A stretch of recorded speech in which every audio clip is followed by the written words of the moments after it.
Coming up next on the Jeff Crilley Show, you're going to meet the head of a management consulting firm who helps small business owners work more efficiently. His incredible journey just ahead.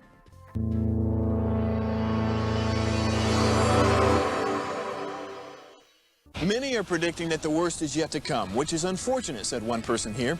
Until now, they've enjoyed the reputation of being the nation's icebox. Watched a burglar in his home this morning by webcam. As a journalist of over 25 years, stories are what make my world turn. Reporting live from the Dallas newsroom tonight, Jeff Crilley, Fox 4 News. But in 2008, I took the jump from my familiar life and started a PR firm from my home. We're talking about anyone with a camcorder like the one I'm using becomes a television network. We started slowly growing the company, and we now have over 100 clients, and we've branched into the world of live digital broadcasting. I now own 8 different TV studios and have a huge team, and the stories that I now get to share are sometimes the most important of my life.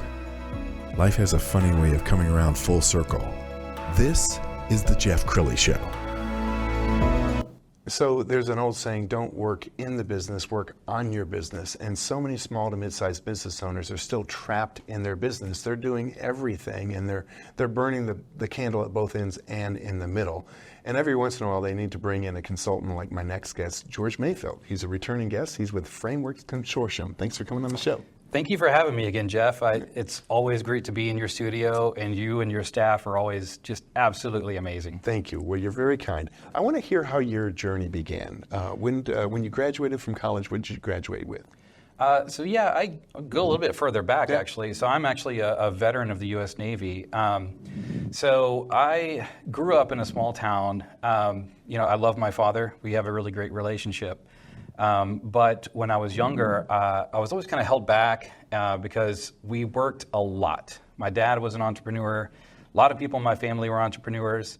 And, working so much just kept me out of school. It kept me from doing my homework. And so I was kind of labeled stupid. Wow. So not something I tell a lot of people, but so I kind of felt like I grew up stupid, and then I went into the Navy, which was the same as my dad did, same as my grandfather did. And as soon as, when I got into the Navy, I started seeing the world, and I started seeing myself and how I fit in the world. And I realized that I wasn't stupid, that I actually had a really good talent of organizing things that were going on. I could see the small things that were going on, but I could also see the big picture and how those small things affected that big picture. And so I tried to affect a lot of change when I was in the Navy, but they don't really like that.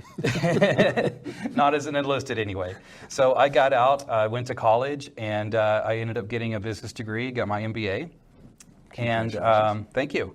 And I always levitated towards one of my professors. His name was Dr. Scott Sherman.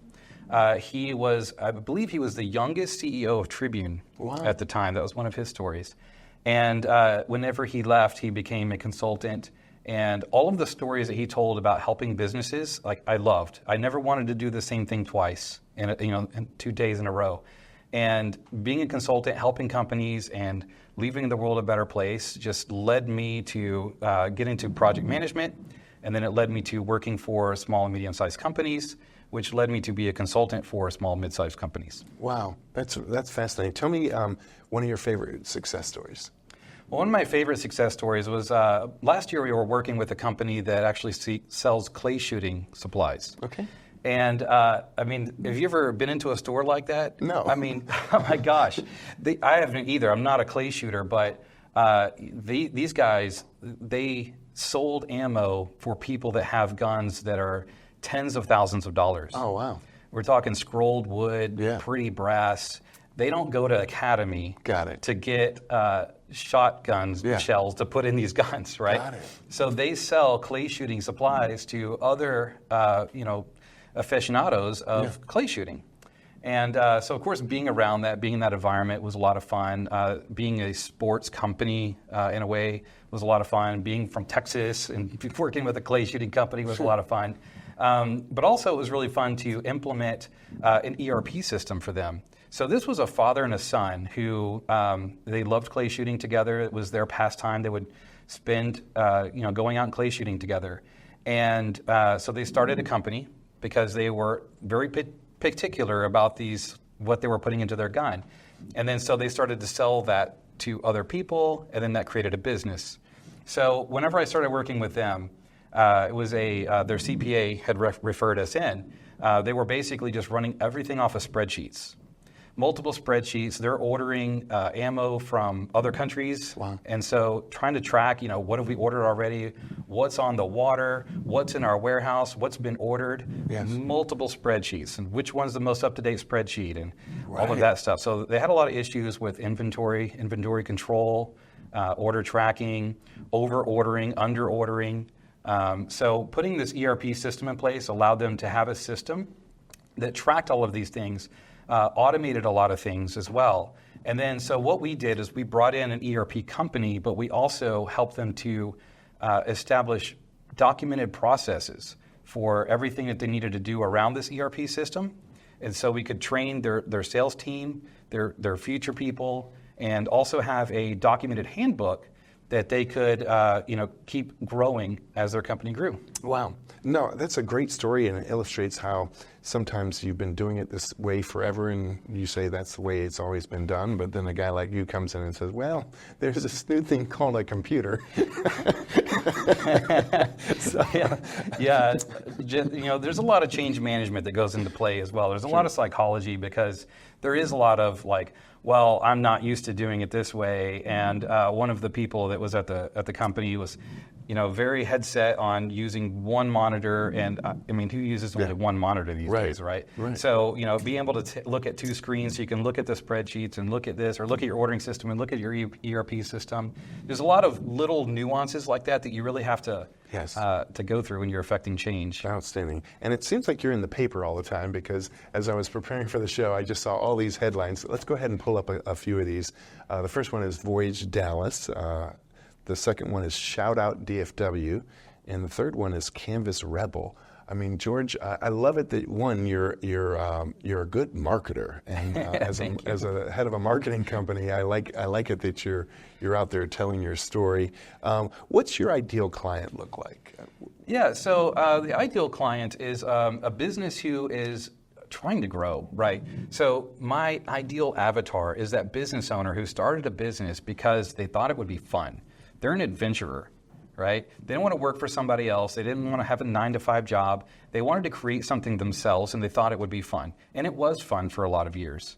But then it becomes to, kind of wear them down a little bit. Sure. The other avatar is somebody who starts a business because they're trying to create value. So they're either trying to sell this business at the end, or they're just trying to create value for maybe their children. Yes. So those kind of businesses are the ones I look for. As you and I were talking before the show, we came up with an analogy. A person is running a sign company. Okay, how would you help a solopreneur or a very small business owner running a sign company? Yeah, well, the first thing that we would do is we do an analysis on that company. So when I say analysis, it sounds really boring. But what we do is we sit down with that owner and find out, who are they? Who is their business? Why did they start this business in the first place? And where are they trying to go? And then we also look at where they've been. So now we have a complete picture, a complete story of this company, from how they started, why they started it, why they're doing the things they're doing now, and what they wanted to do in the future. We build them a 3-year roadmap. And then that roadmap is very detailed. So if we're putting ERP systems in place, or we're bringing in new things, or maybe we realize that we need to get a patent in place, or their IP isn't protected. So we look at all of the aspects of our business. And the reason we call it a consortium is because I started as an operations expert, but we brought in finance, sales and marketing, HR, IT, to look at the complete holistic view of this company. So our plan, our entire C-suite vets out this plan. Nice. And you mentioned before the show that you have something like an Angie's List for business? Yeah. So after our C-suite helps them to put together this 3-year plan, we a lot of times need companies and people to fill those gaps. Right. And it's not immediate. Sometimes it maybe is immediate. Maybe they have some tax issues that we really need to solve right now. Right. So we'll bring in a tax expert. Maybe their sales are really low, so we need to start working on their sales machine.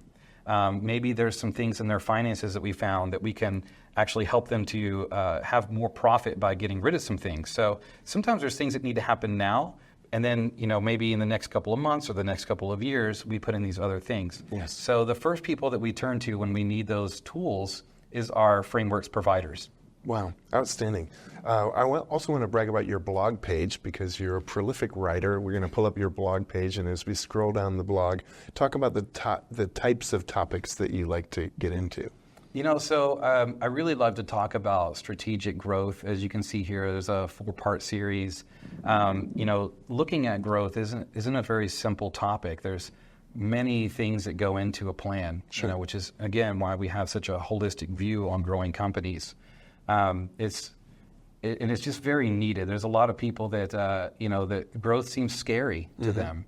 And a lot of times they just get comfortable and they don't want to grow anymore. Then they believe that that's why they started in the first place, is just to get to this point. Yes. And so we're trying to break down those barriers. And if COVID taught us anything, is you got to be able to be nimble and pivot, because all these restaurants who didn't really have much of a carry-out service suddenly had to figure that out, right? Absolutely. Yeah. So in the closing minute or two, I want you to look into that camera on the left and talk to the person who might need to hire you. What would you like to say to that person?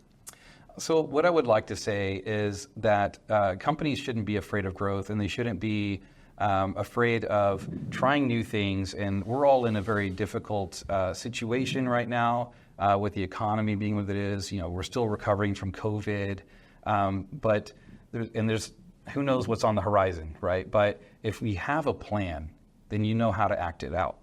And if you have people that you can turn to help you enact that plan, then you're really setting yourself up for success. Wow, that's a great way to end this segment. We're going to end you also with the website, which is frameworksconsult.com.